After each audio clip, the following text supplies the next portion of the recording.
Dieses Hotel in Erlangen ist das erste klimapositive Hotel Europas und das schon seit 9 Jahren. Ich versuche es irgendwie schon ein bisschen anders zu machen. Das ist Ben Förtsch, der Geschäftsführer, der das Hotel Luise in 3. Generation leitet.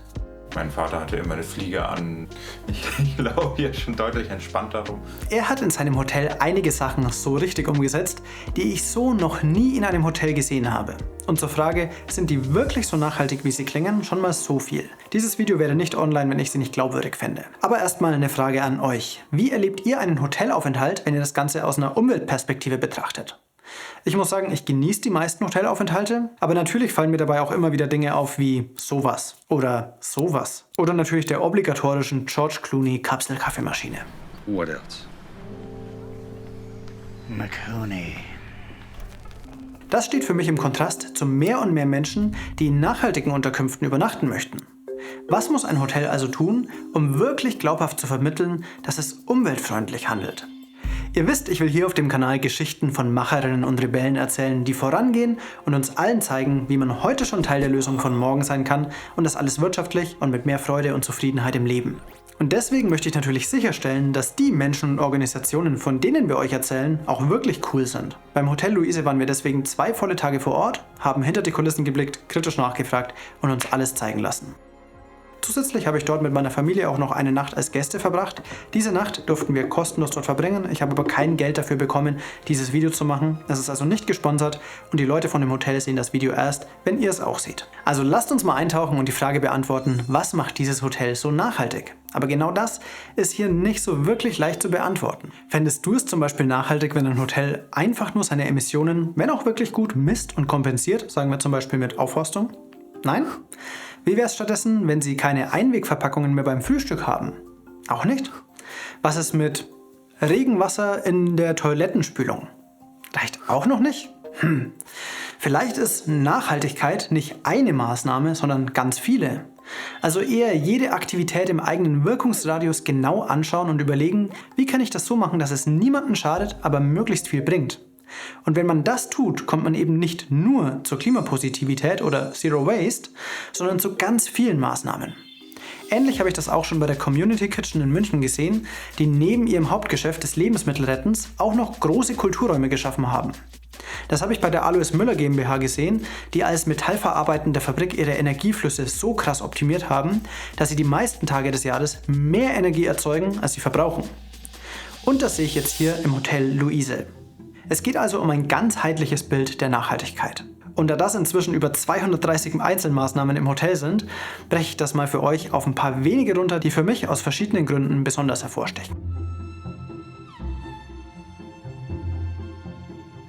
Bevor wir gleich zu den Dingen kommen, die ich wirklich noch nie in einem Hotel gesehen habe, fangen wir doch mal beim ersten Eindruck an. Schon beim Reingehen fällt das biophile Design auf. Also eine naturnahe Raumgestaltung mit vielen Naturmaterialien wie Holz und Pflanzen. Das ganze Grundkonzept von dem Haus ist ja auch so ein bisschen die Verbindung zwischen Außen und Innen und dass das alles irgendwie Wald ist. Auch innen an diesem Steg, da siehst du auch, da wiederholen sich die Stämme, um so diese Verbindung nach innen zu schaffen. Schön, ja. Das sind eigentlich wirklich alles Pflanzen, die im Wald wachsen würden. Wenn man dann da so sitzt, ist das dann schon echt eine schöne Atmosphäre.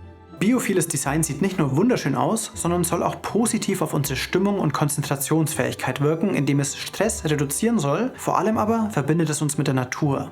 Und wo wir schon bei Natur sind, im Hotelgarten haben sie einen Mikrowald angelegt. Das ist ein besonders dicht angelegter kleiner Wald, der innerhalb kürzester Zeit sein eigenes Mikroklima entwickeln soll und damit Luft filtern, Geräusche reduzieren und die Umluft kühlen soll.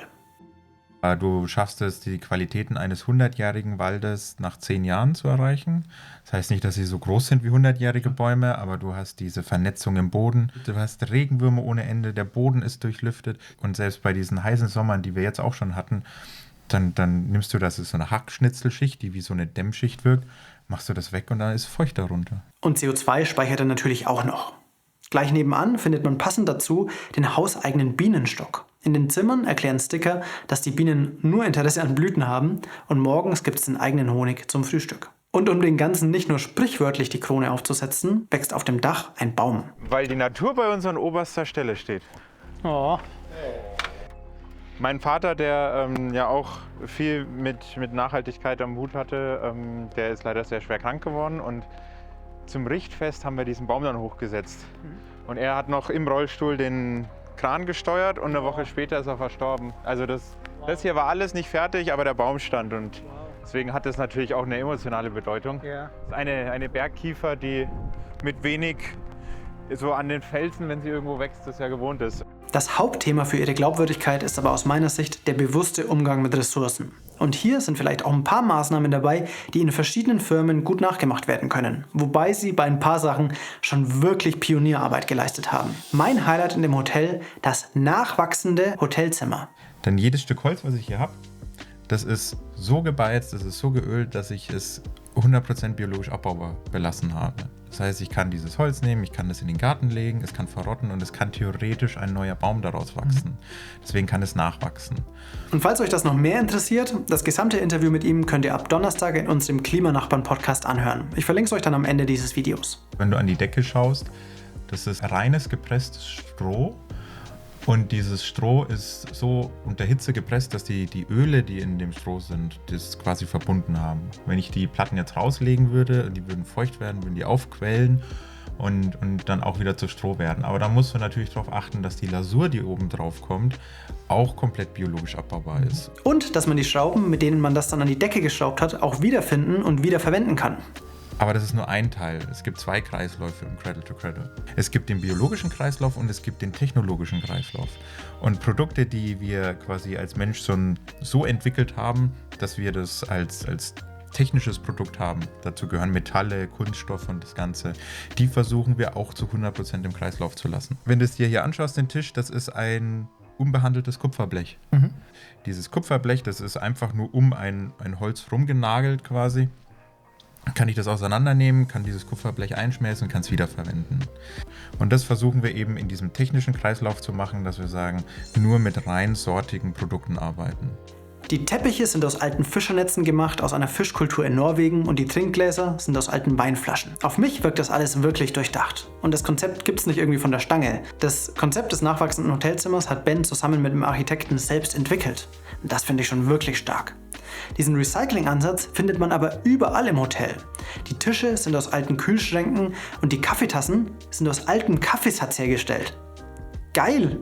Der Schrank seiner Oma wird zu einem winzigen Konferenzraum, während die Schrankwand, die er dafür ausschneiden musste, zu einer neuen Sitzbank im Frühstückssaal wird.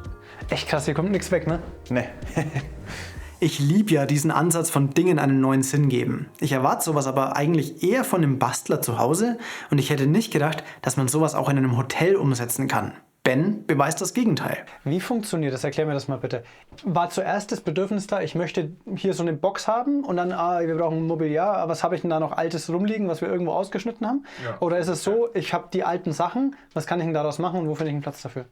Also bei dem war es so, dass ich halt eben die 2 Gewächshäuser gekauft hatte auf dem Dach und hier und dann habe ich einfach geschaut, was habe ich an Sachen gesammelt, die ich einfach nicht weggeben wollte, weil ich mir dachte, vielleicht findet sich da noch was. Die Girlande, die hier oben hängt, die haben wir ausgeschnitten aus unseren alten Planen, weil wir während des Umbaus die Bauzäune behängt hatten mit Planen. Hinter dir der Hirsch, der ist auch aus einem alten Karton. Die Schaufel und der Spaten, der da hängt, das ist mein Kinderwerkzeug. Ben hat das Hotel vor 10 Jahren übernommen, als sein Papa eine schwere neurologische Krankheit bekam. Mein Vater musste eigentlich von einem auf den anderen Tag mehr oder weniger entscheiden, er kann keinen Job mehr machen. Er kann das nicht mehr und ich muss jetzt. Also zum 1.1. wirst du Geschäftsführer. Mein Vater hat dann gesagt, also du übernimmst es, aber deine Mutter darf dir nicht helfen. Sie geht jetzt in Rente. Das heißt, ich war von einem auf den anderen Schlag Hotelchef. Das ist krass. Eine Mitarbeiterin, die schon im Hotel arbeitet, seitdem Ben ein Kind war, hat mir erzählt, dass seitdem Ben übernommen hat, nicht eine Woche vergeht, ohne dass sich im Hotel irgendwas verändert. Laut ihr hat Ben etwas Visionäres hier mit reingebracht, was ihr sehr gut gefällt. Was meinst du, würde dein Papa sagen, wenn er es heute sehen könnte? Es gibt 2 Papas. Also es gibt den vor der Krankheit und den nach der Krankheit.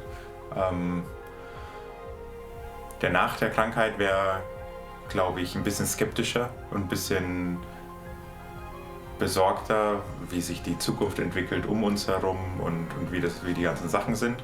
Der Papa vor der Krankheit, der würde sich sehr freuen, dass ich das jetzt so mache. Und ich bin froh, dass meine Mutter sich sehr freut, dass ich es so mache.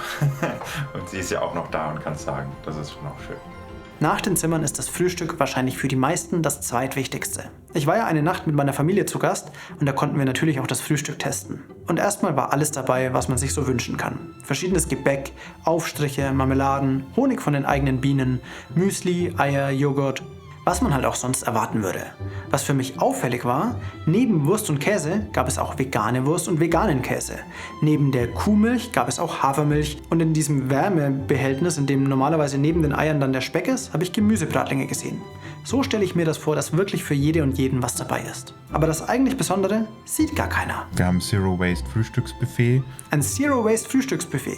Das stelle ich mir richtig kompliziert vor. Und wir haben es tatsächlich geschafft, 3,9 Gramm pro Gast. In der Außenkommunikation sage ich meistens 5 Gramm, weil ich will auf jeden Fall noch einen Risikozuschlag haben. Aber wir haben jetzt schon mehrere Wochen das gewogen. Und damit sind wirklich die reinen Speisereste gemeint, wie jetzt zum Beispiel Rührei oder Wurstreste, Joghurtreste, das Ganze. Dadurch, dass wir nur Frühstück haben, also wir sind Hotel Garni, funktioniert es bei uns ganz gut.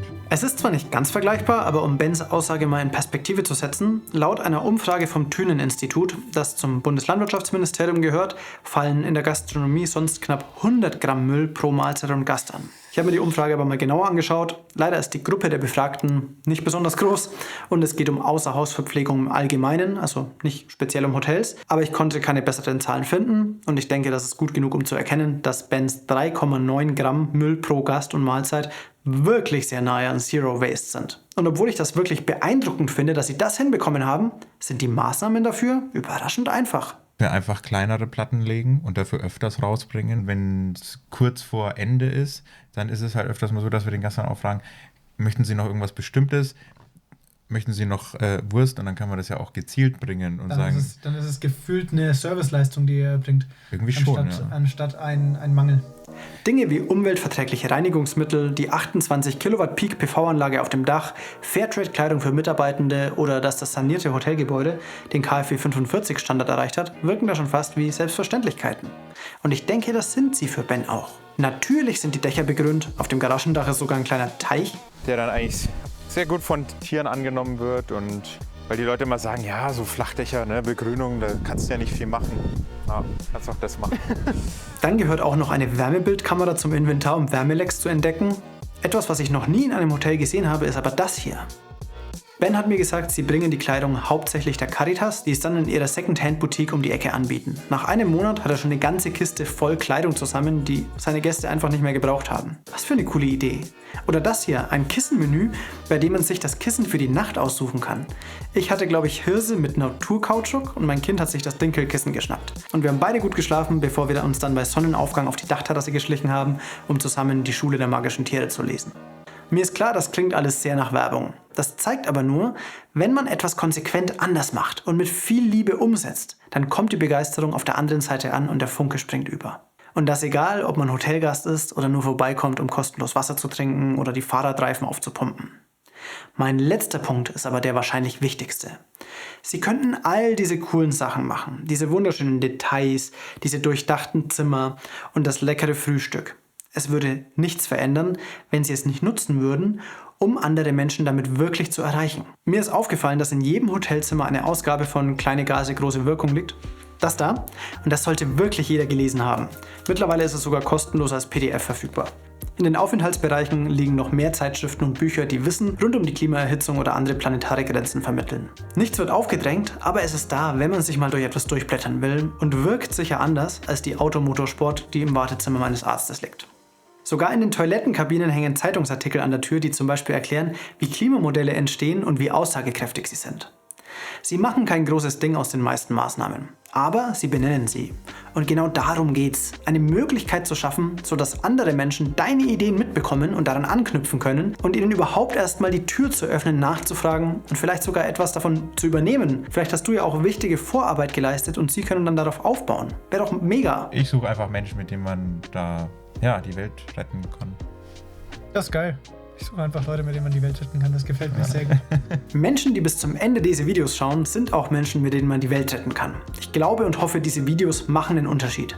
Und deswegen danke, dass du bis zum Ende durchgeschaut hast. Neben Kommentieren, Liken und natürlich das Weiterleiten dieser Videos ist das beste Signal an den YouTube-Algorithmus, diese Videos mehr Menschen zu empfehlen. Ich hoffe, für dich war auch etwas dabei, was du aus dem Video mitnehmen kannst. Falls ja, spiel's gerne in den Kommentaren zurück, sodass auch andere wieder daran anknüpfen können. Und falls du noch mehr Macherinnen und Rebellen sehen willst, geht's hier weiter mit einem anderen Unternehmer aus Ungerhausen in Schwaben, der eine Plus-Energiefabrik aufgebaut hat. Und wenn du noch mehr zu Bens Projekten und Gedankengängen erfahren möchtest, geht's hier zu unserer Klimanachbarn-Episode mit Ben. Tschüssi!